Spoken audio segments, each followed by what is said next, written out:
Europe, 1940. Hitler's ruthless quest to extend Germany's borders has his people at war with the world. The mobilization of armies by Britain and France proves no deterrent as the Nazis invade their European neighbors to the north and west, while extending their reach eastward towards Russia's critical oil fields.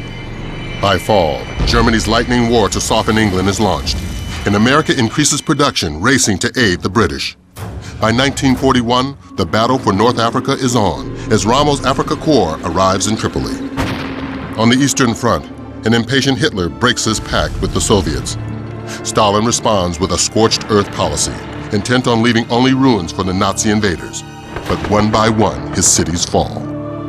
Now, in 1942, massive German air raids commence against Stalingrad, and the battle for this noble city turns vicious. The Red Army refuses to retreat, and a counteroffensive is launched against a force that now stretches from the Volga to the Atlantic and deep into the African desert. Against impossible odds, millions come forward to answer the call of their countries, their families, their lives. My name is Alexander Sokolov. I thought I was safe. As a watchmaker's apprentice, I would learn the business, then open a shop of my own. Maybe get married, have children, start a life. But now our cities are under attack, and Stalingrad will put an end to those dreams. We should have known the Germans would turn on us, break the treaty. They have no honor.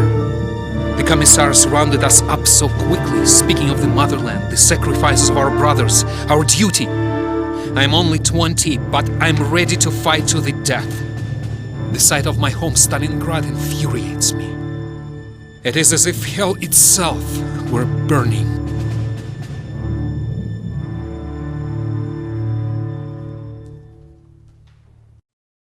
My name is Tanya Pavlovna.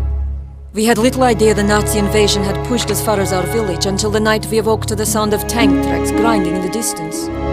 Tank shells sent my neighbors scurrying for cover, and in the chaos I was separated from my parents. The next day I was rescued by soldiers with the Red Army. I was 25. During my first skirmish our squad was cut down, and I escaped into a collapsed building, where I took a sniper rifle off the body of a fallen comrade.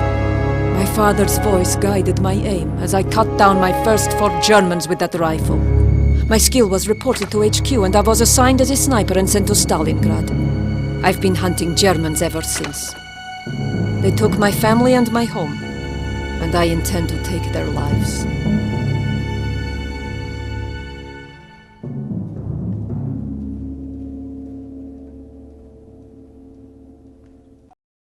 My name is Nikolai Badanov.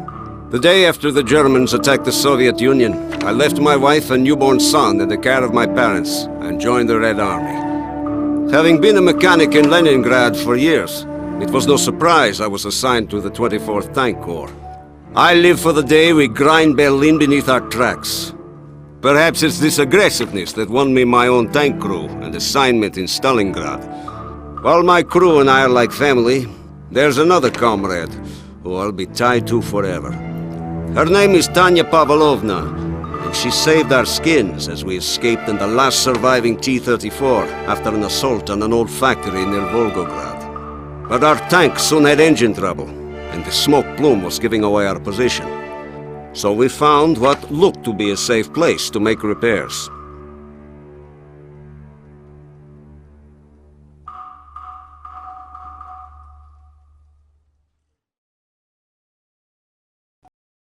December 24, 1942, Christmas Eve. What we began at Stalingrad, we were to finish as part of Operation Little Saturn on a remote airfield near the small village of Tatsinskaya. Our assignment was to approach the airfield from the north via the River Don, cutting off and encircling the stranded German forces Hitler had forbidden to retreat. There at Tatsinskaya, we would surprise the airfield, destroying as many aircraft as we could, cutting off the resupplying of Nazis in the Stalingrad pocket. This was an assignment I was going to enjoy. But as we were about to spring our attack, the Germans got word we were there and launched a frantic evacuation. We may have missed yelling "surprise," but there was still plenty of party to be had.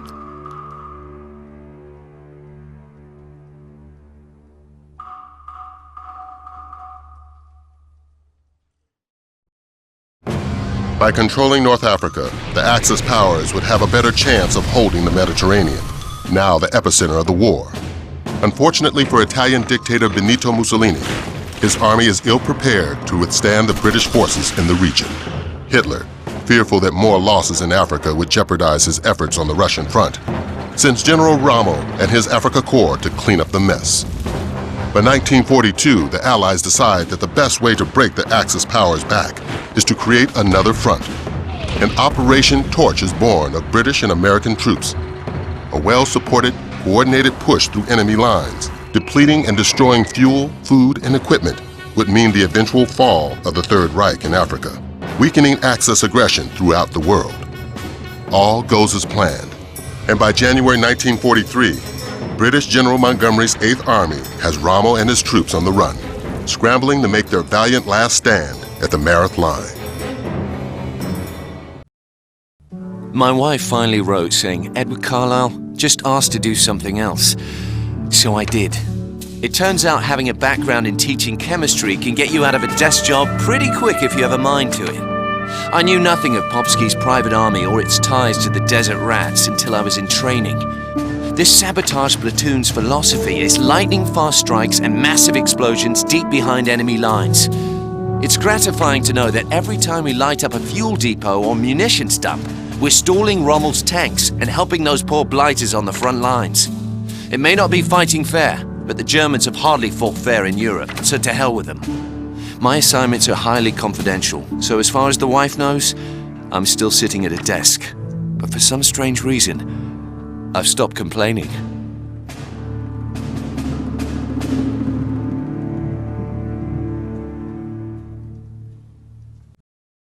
Navigating the desert like an ocean of sand, you have to know where you're going and have a plan to get in and out as quickly and quietly as possible. We do prefer it when quietly is not required. The one thing that allows us to hit the enemy where it hurts most is our jeeps. They're always loaded with enough fuel, supplies, and water to travel 600 miles at a stretch. Although unarmored, they can be heavily armed with two 50 cal MGs firing armor-piercing and incendiary rounds. These make us quick and deadly when we need to be, able to take on German half-tracks and armored cars that outclass us in every other way. Still, this doesn't make up for the fact that you're completely exposed to fire sitting in an open jeep. And you'd better have a damn good driver at the wheel should trouble arise. And it always does, mate.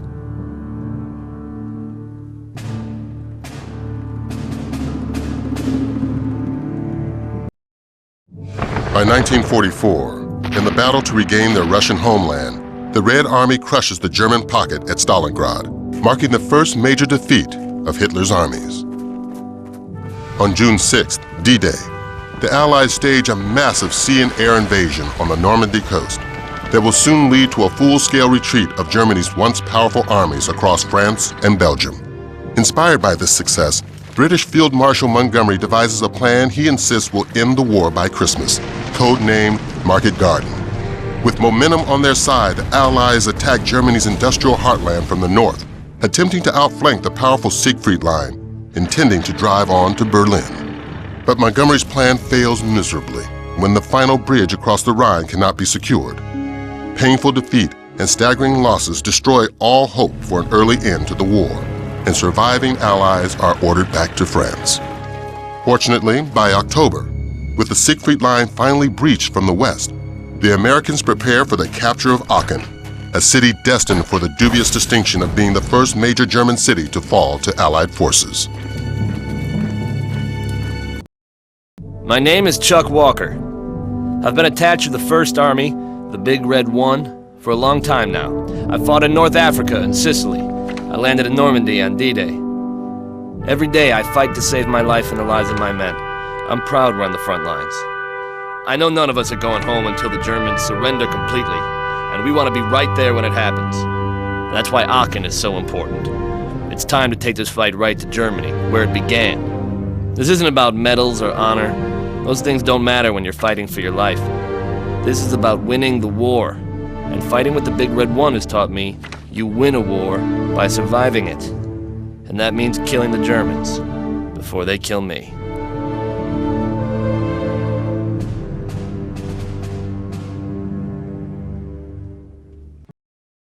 My name is Sam Rivers.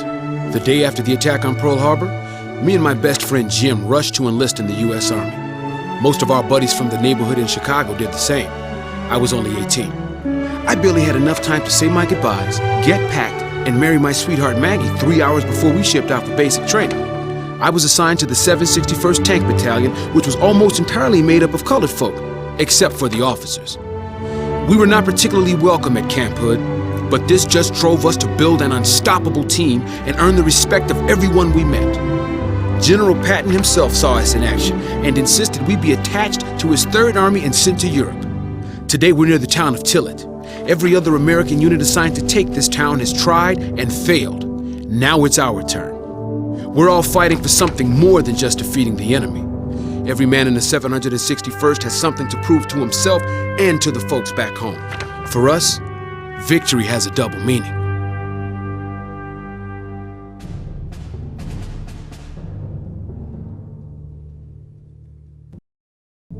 It's been 4 grueling months since we took our first German city at Aachen. That mission and the weeks that followed have been particularly difficult. A bitter, cold fight trying to hold off the Germans in Stavelot was one of the few times in this war I actually thought I might not make it back home. My men came out decorated for their sacrifices. But that doesn't change the fact that we paid a heavy price to get into Germany. We've been hearing rumors that a bridge across the Rhine is still intact, and we're heading there to check it out. The end of this war is close, we all know that. Germany has nowhere to stay but home, and that's no longer a safe place to sleep.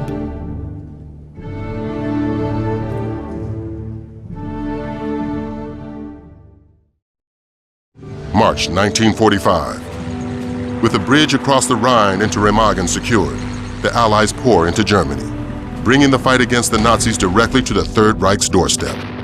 German forces in the Ruhr River Valley surrender as the Soviets reach Berlin. The once proud, seemingly invincible German army, which had sought to usurp additional territory from neighbors as far as the Soviet Union to the western edge of Europe and North Africa, is now forced to desperately defend and hold on to its own original homeland. The unconditional surrender of all German forces to the Allies, without which President Roosevelt had declared the war could not end, would not be long in the making. A world that had long been at war would soon be able to rejoice.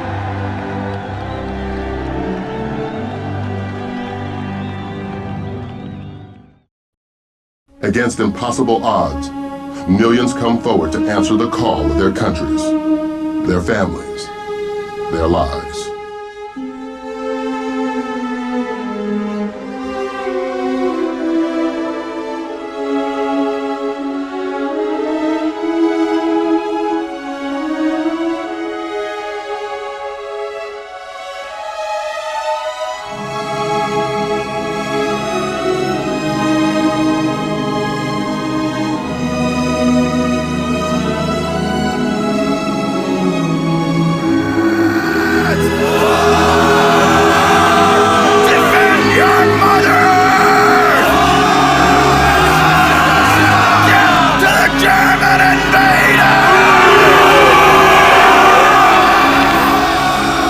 We can't take back Stalingrad unless we control that bunker.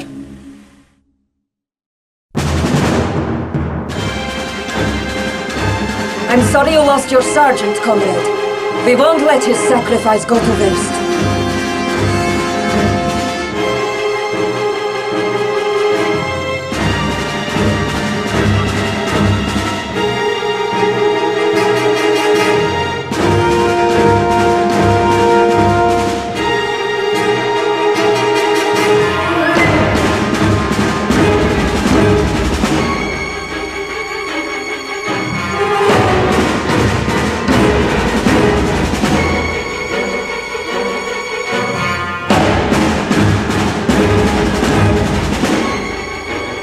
It was no surprise I was assigned to the 24th Tank Corps.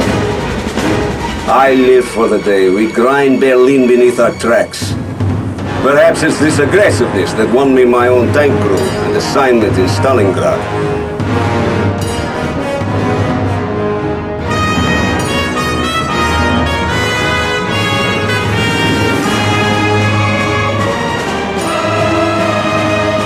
Okay, Lieutenant.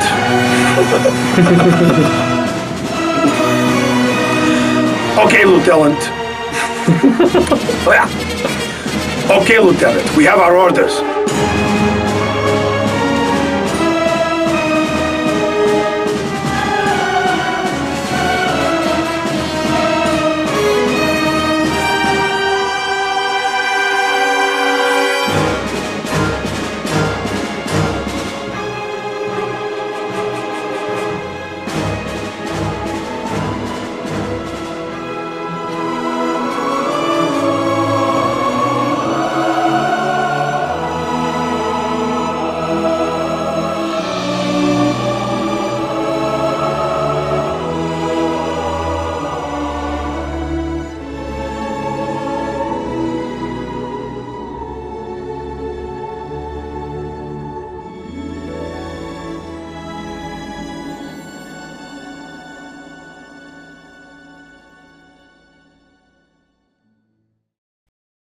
My wife finally wrote saying Edward Carlisle just asked to do something else.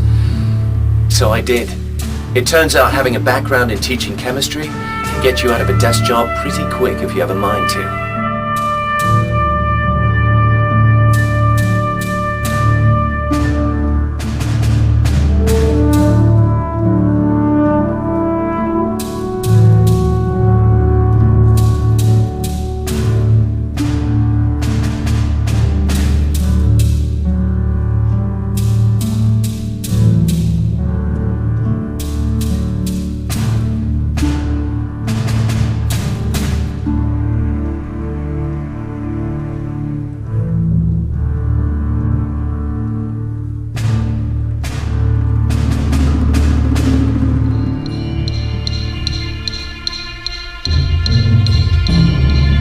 Carlyle, use your sticky bombs on that Panzer. Wir haben auf Genischen geschossen. Verschnockt mal. Oh, get ready, Carlyle.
My name is Chuck Walker. I've been attached to the 1st Army, the Big Red 1, for a long time now. I fought in North Africa and Sicily. I landed in Normandy on D-Day. Every day I fight to save my life and the lives of my men. I'm proud we're on the front lines. I know none of us are going home until the Germans surrender completely. But when they do, we want to be right there.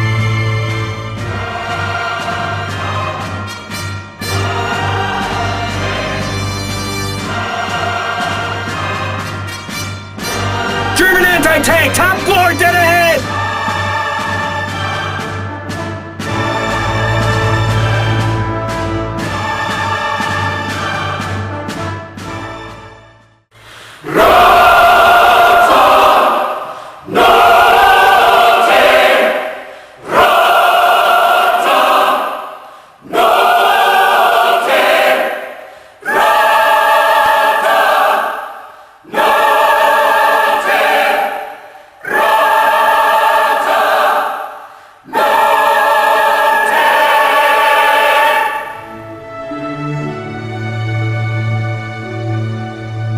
My name is Sam Rivers.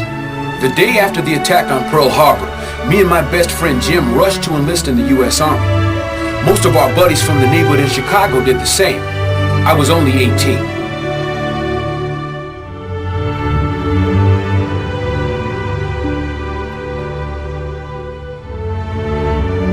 Woo! Let's roll! She's all fixed!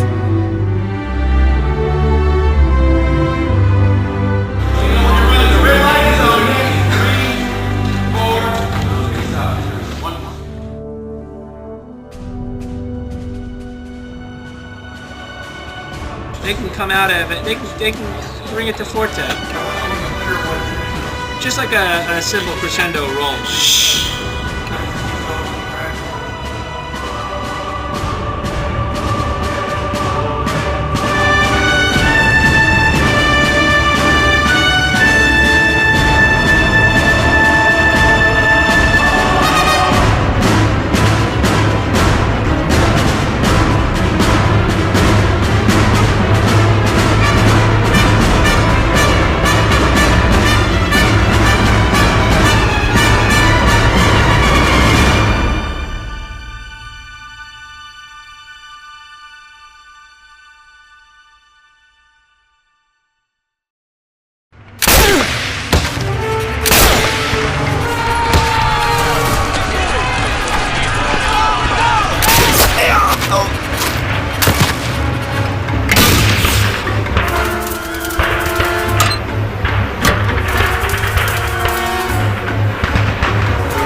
those old buildings are solid enough to resist shelling. We lose the Shermans, and we're all dead.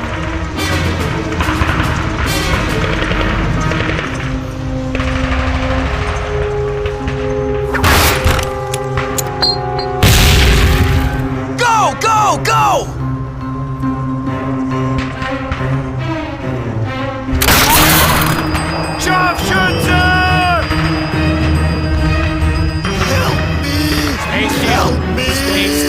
I don't want to You die! fought well, comrade. All traitors will be shot!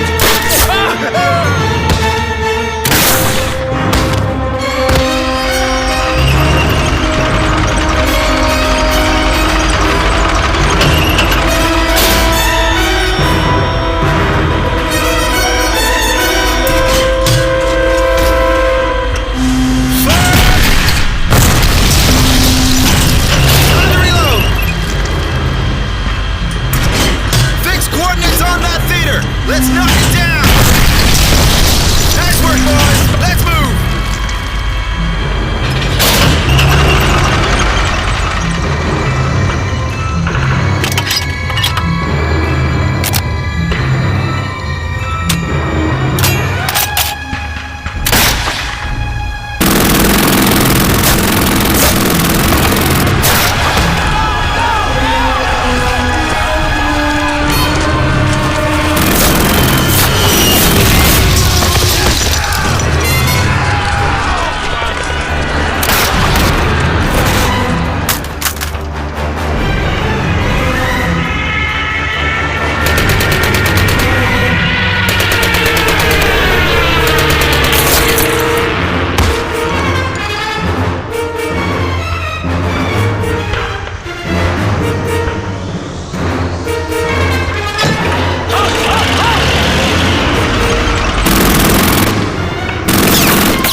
We had to prove something. We had to prove that we was as good as anybody. We had to prove that we could handle tanks, gyro stabilizers, panoramic sights, all these technical things that belong in a tank.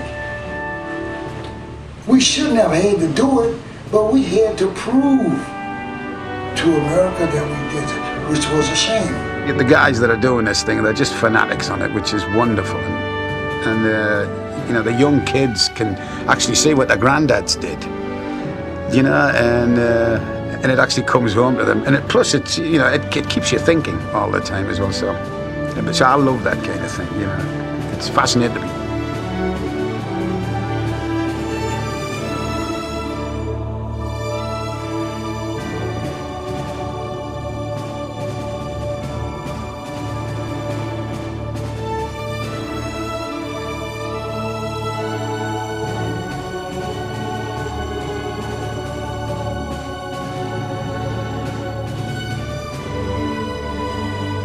My father was in the Second World War. He was in the desert, fought in the desert with the Desert Rats and the Durham Light Infantry.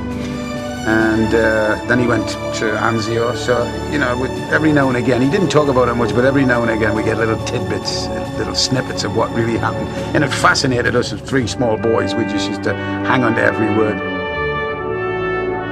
So we had the speed, we had the durability, we had the tools to work with. But we still didn't have the armor. We only had 4 inches of armor.